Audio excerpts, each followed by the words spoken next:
ધારાસભ્ય ગોપાલ ઇટાલિયા ગુજરાતના મુખ્યમંત્રીને મળ્યા। આ મુલાકાત દરમિયાન ગોપાલ ઇટાલિયાએ ઇકો ઝોન રદ કરવા બાબતે તેમજ કિસાન સહાય યોજના લાગુ કરવા સહિત અનેક બાબતે મુખ્યમંત્રીને રજૂઆત કરી।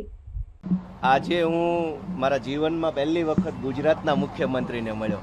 દિલ્હી અને પંજાબના મુખ્યમંત્રીને તો ઘણું મળ્યો, પણ ગુજરાતના નાગરિક તરીકે ગુજરાતના મુખ્યમંત્રીને હું આસાનીથી મળી શકું એવો હક, એવો અધિકાર મને વિસાવદર ભેસાણની જનતાએ આપ્યો છે, એનો પહેલાં હું આભાર માનું છું।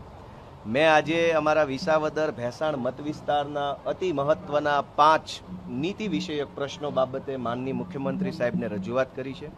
એમણે બહુ શાંતિપૂર્વક રીતે મારી રજૂઆત સાંભળી છે। અમારા વિસ્તારનો સૌથી મહત્ત્વનો ગંભીર પ્રશ્ન ઇકો સેન્સિટિવ ઝોનનો છે। કુલ 3 જિલ્લા, 15 જેટલા તાલુકા, 196 કરતાં પણ વધુ ગામને અસર કરતો આ ઇકો સેન્સિટિવ ઝોનનો મુદ્દો જે છે એનાથી ખેડૂતો નારાજ છે। ઇકો ઝોનનો વિરોધ કરી રહ્યા છે ખેડૂતો, અને આ ઇકો ઝોન નાબૂદ કરવા માટે મેં આજે મુખ્યમંત્રીશ્રીને રજૂઆત કરી છે, અને એ રજૂઆતમાં મેં આસામ સરકારનો રેફરન્સ લીધો છે। આસામમાં પણ ઇકો ઝોન લાગુ કરવામાં આવ્યો હતો, આસામના ખેડૂતોએ પણ ખૂબ વિરોધ કર્યો, અને આસામની રાજ્ય સરકારે તારીખ 21 મે 2025ના રોજ કેન્દ્ર સરકારને પત્ર લખી અને ઇકો ઝોન વિડ્રો કરી લેવા, એટલે કે નાબૂદ કરવા માટેનું પગલું આસામની સરકારે ભર્યું છે। તો જો આસામની સરકાર ઇકો ઝોન નાબૂદ કરી શકે તો ગુજરાતની સરકાર પણ ઇકો ઝોન નાબૂદ કરી શકે છે, એવી રજૂઆત મેં આજે માનનીય મુખ્યમંત્રીશ્રીને કરી છે। એક બીજી ખેડૂતલક્ષી રજૂઆત મેં આજે કરી છે, જેમાં સ્વર્ગસ્થ મુખ્યમંત્રી માનનીય વિજયભાઈ રૂપાણી સાહેબે ખેડૂતો માટે એક સારી યોજના જાહેર કરી હતી કે માનનીય વિજયભાઈ રૂપાણી સાહેબે મુખ્યમંત્રી કિસાન સહાય યોજના જાહેર કરી હતી। આ યોજના ખેડૂતોને પાક નુકસાની સામે વળતર આપવા માટેની યોજના હતી, જેનું આજ દિવસ સુધી અમલીકરણ થયેલ નથી।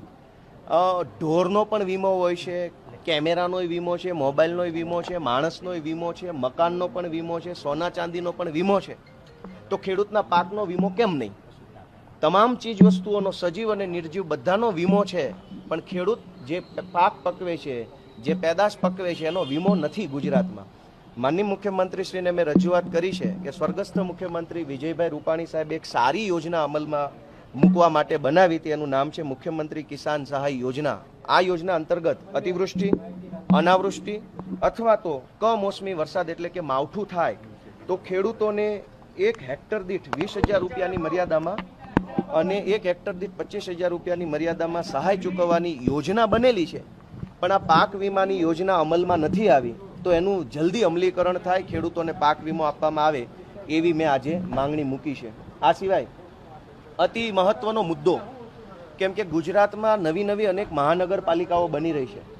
જૂનાગઢ મહાનગરપાલિકાનું પણ વિસ્તરણ થયું છે, અને એની અંદર અમારા સુખપુર ને બીજા અનેક ગામો છે, ઝાંઝડા ચોકડી ઘણા ગામો છે, જેમાં મારા મત વિસ્તારના ગામો પણ જૂનાગઢની ટાઉન પ્લાનિંગની અંદર આવી રહ્યા છે। ગુજરાતમાં ટાઉન પ્લાનિંગ એક્ટ એટલે કે ટીપીનો જે કાયદો છે એનું ભયંકર ખોટી રીતે અમલીકરણ થઈ ગયું છે। મેં મુખ્યમંત્રીશ્રીને લેખિતમાં કાયદાની કલમ સાથે લખીને આપ્યું છે કે આખા ટીપીના કાયદામાં આખી ચોપડીની અંદર ક્યાંય પણ એવું નથી લખ્યું કે 40% જમીન કપાત કરવી। આખી ચોપડીમાં એવું નથી, સરકારી પ્લોટ અનામત રાખવા એવું આખી ચોપડીમાં નથી।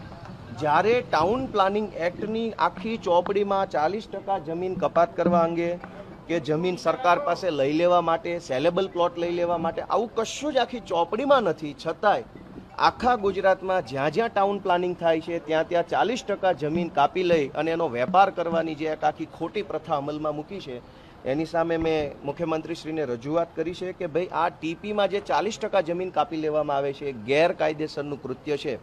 ટીપીના કાયદાનું વ્યાજબી અમલ નથી થતો, યોગ્ય અમલ નથી થતો, એટલે તમે જુઓ ગુજરાતના તમામ મોટા શહેરોમાં ચોમાસામાં પાણી ભરાઈ જાય છે, ગટરો ઉભરાઈ જાય છે, ટ્રાફિક અને પાર્કિંગની સમસ્યા થાય છે। વર્ષો સુધી જે ટીપી ડ્રાફ્ટ ટીપી હોય એનું ફાઇનલ ટીપી બનતી નથી, એનું ફાઇનલ અમલીકરણ નથી થતું। અલગ જગ્યાએ ખેડૂતની મૂળ જમીનો એના કરતાં કોઈ અલગ જગ્યાએ ફાઇનલ પ્લોટ ફાળવવામાં આવે છે, વર્ષો સુધી કોર્ટ કેસ ચાલે છે। તો ટાઉન પ્લાનિંગ એક્ટમાં બહુ જ મોટા પાયે ગડબડ ગોટાળો હાલે છે। એના કાયદાનું ખોટું અર્થઘટન કરી જાણે કે ટાઉન પ્લાનિંગ એક્ટ 40% જમીન કાપી અને વેચવાનો ધંધો હોય એવી રીતે આખું કામ થઈ રહ્યું છે। વાસ્તવમાં ટીપી એક્ટ બન્યો તો એ જનતાની સુખાકારી માટે બન્યો છે, પણ અત્યારે ટીપી એક્ટનું પાલન માત્ર 40% જમીન કાપી લઉં એને વેચીને રૂપિયા બનાવું એટલા પૂરતો જેનો અમલ થાય છે. મેં મુખ્યમંત્રીશ્રીને રજૂઆત કરી છે કે ટીપીના કાયદાનું યોગ્ય અમલીકરણ કરવામાં આવે. આ સિવાય એક અતિ મહત્વનો ખૂબ જરૂરી વિષય મેં મુખ્યમંત્રીશ્રીના ધ્યાને મૂક્યો છે કે ગુજરાતમાં રિન્યુએબલ એનર્જી બિન પરંપરાગત ઉર્જાનું ઉત્પાદન વધી રહ્યું છે. સોલાર ફાર્મ અને વિન્ડ ફાર્મ પવનચક્કીઓની સંખ્યા ખૂબ મોટા પાયે વધી રહી છે. પરંતુ આ સોલાર ફાર્મ અને પવનચક્કીઓ ઉપર કોઈ પણ પ્રકારનો મિલકત વેરો લેવામાં આવતો નથી. કોઈ જમાનામાં નવા મોબાઈલ આવ્યા અને મોબાઈલના ટાવર આવ્યા ત્યારે મોબાઈલના ટાવર ઉપર પણ મિલકત વેરો લેવામાં આવતો ન હતો. પછી વર્ષો પહેલાં એવું થયું કે મોબાઈલ ટાવર પાસેથી મિલકત વેરો માગ્યો તો કાયદામાં એવી જોગવાઈ છે કે જે વસ્તુ મકાન હોય અથવા જમીન હોય એની ઉપર જ મિલકત વેરો લઈ શકાય, જમીન અથવા મકાન સિવાય ન લઈ શકાય. તો મોબાઈલનો ટાવર છે એ લોખંડનું એક સ્ટ્રક્ચર છે, એ જમીન પણ નથી મકાન પણ નથી. આવી દલીલ સુપ્રીમ કોર્ટમાં આજથી 15 વર્ષ પહેલા થઈ. સુપ્રીમ કોર્ટે માન્ય રાખ્યું કે કાયદાની વ્યાખ્યા પ્રમાણે મોબાઈલનો ટાવર છે એ જમીન અને મકાનની વ્યાખ્યામાં સામેલ કરવામાં આવે. અને હવે આખા ગુજરાતમાં મોબાઈલના ટાવર ઉપર મિલકત વેરો લેવામાં આવે છે, પરંતુ પવનચક્કી અને સોલાર ફાર્મ ઉપર કોઈ મિલકત વેરો લેવામાં નથી આવતો. એટલે ગુજરાત સરકાર ગુજરાત પંચાયત અધિનિયમની કલમ 2 અને કલમ 200માં જો સુધારો કરે તો આખા ગુજરાતમાંથી સરકારને વર્ષે 8,000 કરોડ રૂપિયાની મિલકત વેરાની આવક થાય એમ છે.